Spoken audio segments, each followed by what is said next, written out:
మా ప్రాంతానికి రావడం మరి చాలా శుభ పరిణామం.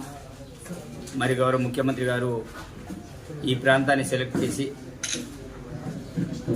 ఈ ప్రాంతానికి సంబంధించిన అభివృద్ధి కార్యక్రమాల మీద శంకుస్థాపన చేయడం, అదేవిధంగా మరణించిన అమరవీరులకు గుర్తింపు వాళ్ళని కూడా ఆదుకోవాలనే ఆలోచనతో ఒక సదుద్దేశంతో ఈ ప్రాంతానికి రావడం అనేది జరిగింది. మరి ఈ కార్యక్రమానికి మరి ఉమ్మడి ఆదిలాబాద్ జిల్లాలో అందరూ ఎమ్మెల్యే అభ్యర్థులు కావచ్చు, అదేవిధంగా ఎమ్మెల్యేలు కావచ్చు, అదేవిధంగా మా కాంగ్రెస్ పార్టీ మండల అధ్యక్షులు కావచ్చు, బ్లాక్ ప్రెసిడెంట్స్ కావచ్చు, జిల్లా నాయకులు కావచ్చు, అందరూ కూడా భూ స్థాయి నుంచి కూడా పెద్ద ఎత్తున వచ్చేసి ఆ కార్యక్రమాన్ని పూర్తి స్థాయిలో దిగ్విజయంగా కష్టపడ్డారు. వారందరికీ కూడా హృదయపూర్వకంగా ధన్యవాదాలు తెలియజేస్తున్నాను. ఆనాడు పిసిసి అధ్యక్షుడు హోదాలో కనీవిని ఎరుగని రీతిలో మరి ఇంద్రవీరుల నుంచే దళిత దండ కార్యక్రమాన్ని స్టార్ట్ చేయడం అనేది జరిగింది. ఆ యొక్క దళిత దండ కార్యక్రమంతో తెలంగాణ రాష్ట్ర వ్యాప్తంగా ఒక మలుపు తిరిగింది. ఒక చారిత్రాత్మకంగా గుర్తుండైపోయే విధంగా ఆ రోజుల్లో గౌరవ పిసిసి అధ్యక్షుడు హోదాలో ఆ రోజు ముఖ్యమంత్రి రేవంత్ రెడ్డి గారు సమావేశం ఏర్పాటు చేసి ఆ రోజులో ఒక మాట ఇచ్చారు. ఈ ప్రాంతంలో ఉమ్మడి ఆంధ్రప్రదేశ్లో మరి ఈ ప్రాంతానికి అన్యాయం జరిగింది. ఈ ప్రాంత వాసుల్ని కాంగ్రెస్ పార్టీ అధికారం నుండి ఈ ప్రాంత వాసుల్ని బలిగొన్నది, ఎన్కౌంటర్ చేసింది. దానికి సమాపన కోరుతున్నామని ఆ రోజు సీతక్క కావచ్చు, నేను కావచ్చు, అదేవిధంగా అందరం కూడా మేము క్షమాపణ కోరి ఏదైతే మా ద్వారా ఇక్కడ ప్రాణాలు అర్పించారో వాళ్ళందరూ కూడా మేము న్యాయం చేయాలనే ఆలోచనతోటి ఆ రోజులో మేము మాటిచ్చాం. ఎక్కడైతే మాటిచ్చామో ఆ మాటకు కట్టుబడి ఉండాలనే ఆలోచనతోటి గౌరవ ముఖ్యమంత్రి నిర్ణయం తీసుకొని మొట్టమొదటిసారిగా మరి ఇంద్రవెల్లి పునర్నిర్మాణ సభ, తెలంగాణ పునర్నిర్మాణ సభ పేరు మీద మరి ఇంద్రవెల్లికి రావడం అనేది జరిగింది. వచ్చేదో చేతులుపుకుంటూ వెళ్ళలే.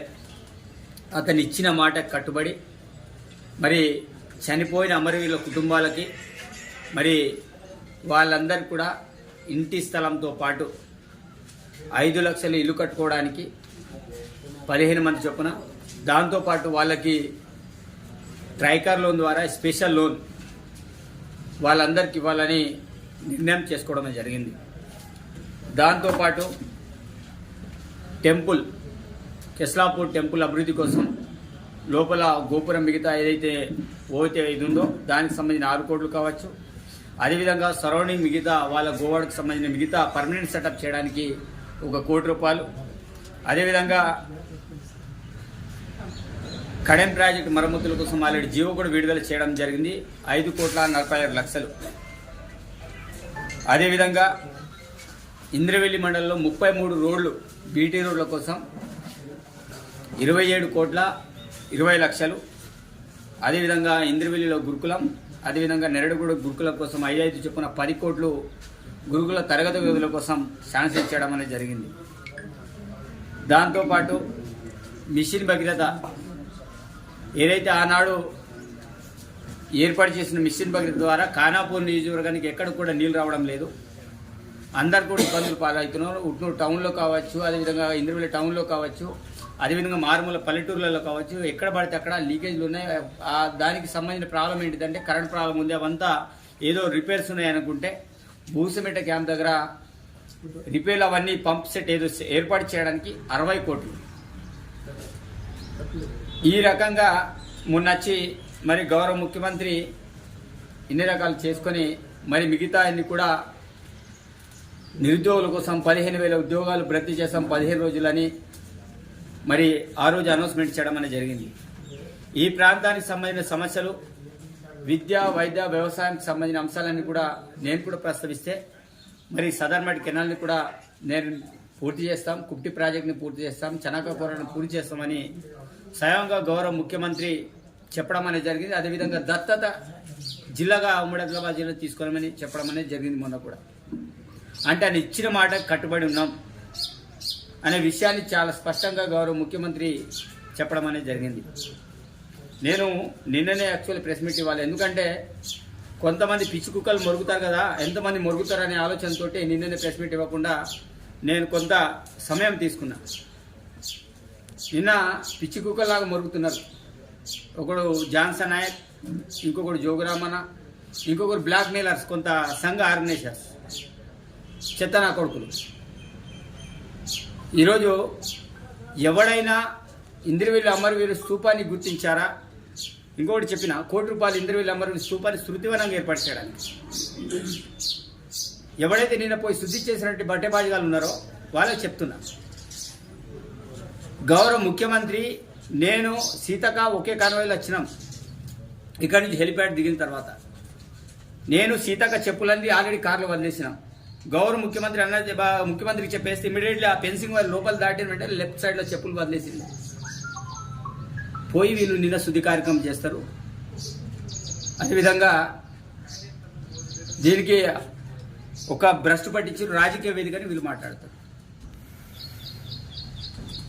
మేము అక్కడ ఏర్పాటు చేసుకునేది మేము రాజకీయ సభనే, మేము పార్టీ అఫీషియల్ ప్రోగ్రాం ఏర్పాటు చేయాలి. ఎక్కడి వరకు అఫీషియల్ ప్రోగ్రాము?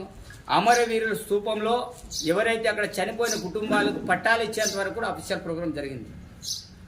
తదనంతరం బ్యాక్ సైడ్ మేము పార్టీ కార్యక్రమం ఏర్పాటు చేయడం అనేది జరిగింది. కాబట్టి రాజకీయం చేస్తున్నారు. ఈరోజు ప్రపంచాన్ని రాజకీయాలు శాసిస్తున్నాయి. తెలంగాణలో కావచ్చు, తెలంగాణలో కూడా ఈరోజు భారతదేశంలోనే రాజకీయాలే ప్రతిదాన్ని శాసిస్తున్నాయి. చట్టసభల ద్వారానే సమస్యలకు పరిష్కార మార్గాలు దొరుకుతాయనే విషయాన్ని ఈరోజు అందరికి తెలవాలి. మాట్లాడలేకపోయారు, కొంత రావడం, కొంత ఆలస్యం రావడం అనేది జరిగింది. నిజంగా నెక్ ఆఫ్ ది టైంలో 1:30కి ఆ టైంలో వచ్చి ఉంటే నిజంగా వాళ్ళందరినీ కలిపేసేట్టు ప్లానింగ్ పెట్టుకోవడం అనేది జరిగింది. కానీ మమ్మల్ని కలిపేయలేదని ఎవడో బీఆర్ఎస్ నాయకులు చెప్పుకుంటే వీళ్ళు పోయి శుద్ధి కార్యక్రమాలు చేస్తారు. ఏమైనా ఉందా? ఏమైనా ఇప్పటివరకు ఎవడైనా స్మృతివనం గురించి ఎవరైనా ఇప్పుడు మరణించే వాళ్ళకి న్యాయం కావాలని అడిగిరా?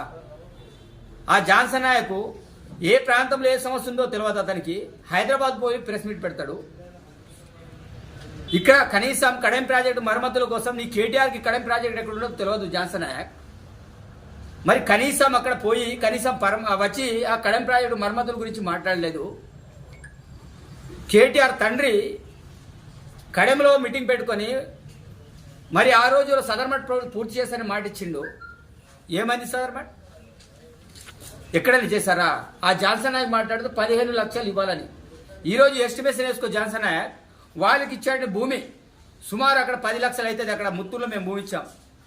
అదేవిధంగా వాళ్లకు 5 లక్షలు ఇందిరమ్మ ఇల్లు 15 లక్షలు అయినాయి. దాంతోపాటు లోను ఇంకా 5 లక్షలు అనుకుందాం. మినిమం నీకంటే ఎక్కువ మేము వాళ్ళ కుటుంబాలకి, అమరుల కుటుంబాలకు మేము వాళ్ళకి ఆదుకోవడానికి మేము మా ఇచ్చిన మాటకు మేము కట్టుబడి ఉన్నాం. మాట్లాడడానికి కొద్దిగా అదుపు ఉండాలి. నోరు లేకపోతే ఏమైనా మోరియా మాట్లాడడానికి. కాబట్టి జాన్సన్ నువ్వు నోరు అదుపులో పెట్టుకొని మాట్లాడు. నీకు దమ్ముంటే నీ ప్రాంతంలో వచ్చి ఈ ప్రాంత సమస్యల కోసం మాట్లాడు. మీరు 10 సంవత్సరాల అధికారంలో ఉన్నారు. ఉమ్మడి ఆదిలాబాద్ జిల్లా ఏ ఒక్క ఎమ్మెల్యే అయినా ఈ ప్రాంత సమస్యల గురించి మాట్లాడినరా? యూనివర్సిటీ కోసం ఎవడైనా ఈ ప్రాంతం గురించి మాట్లాడినరా? ఈ ప్రాంత నాన్ ట్రైబల్ సమస్యల గురించి ఎవరైనా మాట్లాడినరా? ఈ ప్రాంత ఆదివాసీల బిడ్డల కోసం ఎవరైనా మాట్లాడినరా? ఈ ప్రాంత ఎవడైతే టైగర్ జోన్ బాధితులు వాళ్ళ కోసం మాట్లాడినరా? ఎవరు కూడా మాట్లాడని. కడెం ప్రాజెక్ట్ గ్రీసుకు కూడా డబ్బులు ఇవ్వలే. ప్రభుత్వ ఉద్యోగులకు జీతాలు ఇవ్వండి మూర్ఖులు ఈరోజు ప్రభుత్వం మీద ఎగిరెగిరి పడుతున్నారు. మేము ఈ నెల 1వ తారీఖున అందరికీ ప్రతి ఒక్క డిపార్ట్మెంట్ మీద జీతాలు ఇచ్చినాం. మరి రైతు బంధు ఆల్రెడీ 3 ఎకరాల వరకు ఇచ్చినాం. ఈ నెల లాస్ట్ వీక్ కల్లా ప్రతి ఒక్క 20 ఎకరాలు కావచ్చు ఎంత అవుతుందో బిల్పిసర్స్ రైతు బంధు అందరూ కూడా రైతు బంధు ఇవ్వబోతున్నాం. దాంట్లో ఎట్లాంటి సందేహం లేదు. ఏమనంటే రాజకీయవేత్తగా నేను జోగురామన్న మాట్లాడతాడు, ఇక పార్లమెంట్ గెలుస్తాక వీళ్ళ అన్ని హామీలు అమలు చేస్తారని తను మాట్లాడతాడు. మేము పార్లమెంట్లో గెలిచేది మేమే, దాంట్లో ఎట్లాంటి సందేహం లేదు. కంపల్సరీ మేము ఇచ్చిన మాటడికి మేము బాండ్ పేపర్లు రాసి దేవుళ్ళ దగ్గర మేము ఆ రోజులు పెట్టుకున్నాం. మేము ఇచ్చిన మాట కట్టుబడి ఉన్నాం. ఈరోజు మీరు చేసిన పాపాలకి ఈ ప్రాంతంలో తాగునీరు లేక ఇంకా విలువలో కొట్లాడుతున్నారు. అందుకే మేము 60 కోట్లు ఎందుకు పని రాకుండా మేము శాంక్షన్ చేసినా గౌరవ ఆర్థిక శాఖ మంత్రి ఉత్తమ్ కుమార్ రెడ్డి గారు 60 కోట్లు ఈరోజు ఆ మిషన్ భగీరథ కోసం శాంక్షన్ చేయించాడు. అదే తాగునీరు అందిస్తే మేము 60 కోట్లు మేము ఎందుకు శాంక్షన్ చేయాలి? మాకు అవసరం ఏమున్నది? అదే మీరు రోడ్డు సౌకర్యాలు కల్పిస్తే మేము ఇంకా ఇంద్రవేలి మండలంలో 27 కోట్లు ఎందుకు మేము శాంక్షన్ చేయాలి? రోడ్లు మీరు అంత కల్పిస్తే. అదే గురుకులంలో మీకు తరగతి గదులు ఇది కాకపోతే మేము మళ్ళా ఇంకా 10 కోట్లు ఎందుకు శాంక్షన్ చేయాలి? కళ్యాణ్ ప్రాజెక్టు మేము మరమ్మతుల కోసం ఎందుకు డబ్బులు రిలీజ్ చేయాల్సి ఉండే? జాతర కోసం, అదేవిధంగా అమరవీరుల స్తూపం కోసం ఏం చేశారు? ఏమంటే మా వాటిని కాపీ కొడతారు. ఎక్కడ ఏమున్నాయి? కాబట్టి నేను కోరుకునేది ఒకటే, మేము ఇది ప్రజా పరిపాలన, ప్రజా పరిపాలన. ఈరోజు ప్రజల్ని ఎన్నుకున్న ప్రభుత్వం, ఇది గడిల పాలన కాదు. ఆ కేసీఆర్ లాగా ఇంకా అట్లని ఇక్కడ పరిపాలన నడుస్తుంది ఏదో చేస్తామంటే అది కుదరదు. ఈరోజు సంఘ నాయకుడు నేను రిక్వెస్ట్ చేస్తున్నా, ఈరోజు మీకు ధర్నాలు చేసే అవకాశం మేము కల్పించాం. ఇదో ప్రజాస్వామ్యం బతకాలి. ఈరోజు ఎవరైనా సరే నిరసన తెలిపే హక్కు ఉండాలి. ఈరోజు ఉద్యమకారులను అణచివేత చేయకూడదు. అందుకే మేము ఇందిరా పార్క్ని కూడా రీఓపెన్ చేసినాం. మీకేమైనా ఉంటే ప్రభుత్వానికి వ్యతిరేకంగా మీరు ధర్నాలు చేయండి, మేము దాన్ని స్వీకరిస్తాం. మీరు ధర్నాలు రాస్తారోకోలు చేయడం వల్ల ప్రభుత్వాలకు కనువిప్పు కలుగుతుంది, ఆ సమస్యకు పరిష్కారం చేసే మార్గాలు దొరుకుతాయి. ఆ కేసీఆర్ లాగైతే మిమ్మల్ని ఎక్కడ కూడా బ్యాన్ చేయాలి కదా, పోలీసులు అడ్డు పెట్టుకుని మిమ్మల్ని అణచివేత అయితే చేయలేదు కదా. ఎక్కడ కూడా ఉద్యమకారులు అణచివేత చేయం. ఈరోజు ఉద్యమకారుల మీద గౌరవం ఉంది, అభిమానం ఉంది. ఈరోజు సామాజిక వర్గాల వారిగా గౌరవ ముఖ్యమంత్రి రేవంత్ రెడ్డి గారు అందరినీ కలుపుకొని పోయే తత్వం మా ముఖ్యమంత్రి రేవంత్ రెడ్డి గారి మీద ఉంది. కాబట్టి అందుకే ఈరోజు తెలంగాణ ఉద్యమంలో జేఏసీగా ఉన్నటువంటి కోదండరాం గారికి మేము ఎమ్మెల్సీ చేస్తే ఈరోజు పనిగట్టుకొని కోర్టుల కేసులు వచ్చుకుంటే అతన్ని ఎమ్మెల్సీ కాకుండా చేయడానికి కుట్ర పన్నుతున్నారు. ఏం తక్కువ చేశాడా కోదండరాం? అంటే అతని నాయకత్వంలో పనిచేయలేదా? ఈరోజు రాజకీయ పార్టీలు కావచ్చు, ప్రజా సంఘాలు కావచ్చు, అదేవిధంగా టీచర్ యూనియన్లు కావచ్చు, స్టూడెంట్ యూనియన్లు కావచ్చు, జేఏసీ కోదండరాంని చైర్మన్ పెట్టేసి ఈరోజు ఆ రోజులు మీ బీఆర్ఎస్ పార్టీ అవమానపరిస్తే ఈరోజు కాంగ్రెస్ పార్టీ ఈరోజు అతను గౌరవించి ఈరోజు అతను ఎమ్మెల్సీ చేస్తే అది అడుకుంటారా? ఇది ఎక్కడ న్యాయం? కాబట్టి నేను కోరుకున్నది ఒకటే, ప్రజా సంఘాలైనా సరే రాజకీయ పార్టీలకు ఎవరైతే ప్రతిపక్ష నాయకులకి ఈ ప్రాంతాన్ని అభివృద్ధి చేద్దాం అనుకుంటే మీరు ప్రపోజల్స్ ఇవ్వండి.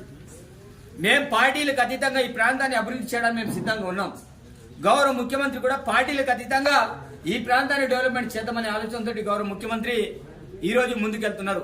మా ఇన్ఛార్జ్ మంత్రి సీతక్క గారు కూడా పార్టీలకు అతీతంగా అందరినీ కలుపుకొని ప్రతి రివ్యూ మీటింగ్ లో ఈరోజు ప్రతిపక్ష నాయకులైన వాళ్ళందరినీ కూడా పిలవడం జరిగింది. ఈరోజు బీజేపీ పార్టీ పాయల శంకర్ గారిని కావచ్చు, అదేవిధంగా హరీష్ రావుని కావచ్చు, పాల్వాయి హరీష్ బాబుని కావచ్చు, అదేవిధంగా అనిల్ జాదవ్ని కావచ్చు, అందరినీ పిలిపిస్తున్నాం. ఏం అవసరం ఉంది వాళ్ళని పిలిచేది? మాకు అవసరం ఏముంది? మేము అధికారం మేమేముందో మా పార్టీ ఉంది, తప్పకుండా పార్టీలకు అతీతంగా ప్రాంతాలను డెవలప్మెంట్ చేద్దాం. ఉమ్మడి ఆంధ్రప్రదేశ్లో కూడా మా ప్రాంతాన్ని ఆదిలాబాద్ జిల్లాని విస్మరించారు. అదేవిధంగా ప్రత్యేకించి తెలంగాణ రాష్ట్రం సాధించడం కూడా ఈరోజు ఈ ప్రాంతాన్ని కూడా విస్మరించారు. వెనుకబడిన జిల్లా, ఆదివాసుల జిల్లా అని మాట మాట్లాడారు. కనీసం కన్నెత్తి కూడా ఈ ప్రాంతాన్ని ఏ ముఖ్యమంత్రి కూడా చూడలే. మరి ముఖ్యమంత్రి అయిన తర్వాత 2 నెలలు కంప్లీట్ కాకుండా ముందే గౌరవ ముఖ్యమంత్రి వెనుకబడిన జిల్లా ప్రాంతం మీద ప్రేమతోటి, అభిమానంతో ఈ ప్రాంతాన్ని ఏదో చేయాలనే ఆలోచనతో మా ప్రాంతానికి వచ్చి ఏదైతే అభివృద్ధి కార్యక్రమాన్ని ప్రారంభిస్తే దాని మీద కామెంట్లు మాట్లాడడం అది మంచిది కాదు. ఎవరైనా సరే నోరు అదుపులో పెట్టుకుని మాట్లాడండి. మీరు ఏదైనా ఉంటే మా దగ్గర రండి, 24 గంటలు మా డోర్లు ఎప్పటికీ తెరిచే ఉంటాయి. మా సీతక్క గారు ఎప్పుడైనా కలవడానికి సిద్ధంగా ఉండి, మా ముఖ్యమంత్రి మీ అందరినీ కూడా కలవడానికి ఈరోజు ప్రగతి భవన్లు మన ఏదైతే ప్రజాభవన్లు కావచ్చు, అదేవిధంగా అదైతే సెక్రటరీలు కావచ్చు అందుబాటులో ఉందని మాట ఇవ్వడం అనేది జరిగింది. కాబట్టి కాంగ్రెస్ పార్టీ ఇచ్చిన మాట కట్టుబడి ఉంది. 6 గ్యారెంటీలు కూడా 100% అమలు చేస్తున్నాం. త్వరలోనే 500 గ్యాస్ సిలిండర్ ఇవ్వబోతున్నాం. త్వరలోనే 200 ఉచిత విద్యుత్ ఇవ్వబోతున్నాం. దాంట్లో ఎట్లాంటి సందేహం లేదని తెలియజేస్తూ సోదరులారా మళ్ళందరికీ మళ్ళీ విజ్ఞప్తి చేస్తున్నా, ఈ ప్రాంతం అంతా అభివృద్ధి కావాలంటే అధికార పక్షం, ప్రతిపక్షం, ఉద్యమకారులు, కళాకారులు, కర్షకులు, కార్మికులు మనమందరం కూడా కలిసి ఈ ప్రాంతాన్ని అభివృద్ధి చేద్దాం తప్ప ఈరోజు మీ యొక్క ప్రెస్ మీట్లతోటి ఇంకేదో చేస్తే ఒరిగేది ఏం లేదు. ఈ 5 సంవత్సరాల అధికారంలో ఉండేది మేమే. మీరు ఎంతే ఎగిరెగిరి గంతులేసినా ఏం చేసేసినా మీరు మా ప్రభుత్వాన్ని కూల్చలేరు, కూర్చే దమ్ము ఎవరికి కూడా లేదు. తప్పకుండా కూల్చామనే ఆలోచన ఎవరికున్నా వాళ్ళని పండబెట్టి ప్రజలందరూ కూడా తొక్కడానికి కూడా సిద్ధంగా ఉన్నారని తెలియజేస్తూ ప్రతి ఒక్కరు కూడా ధన్యవాదాలు తెలియజేస్తున్నారు.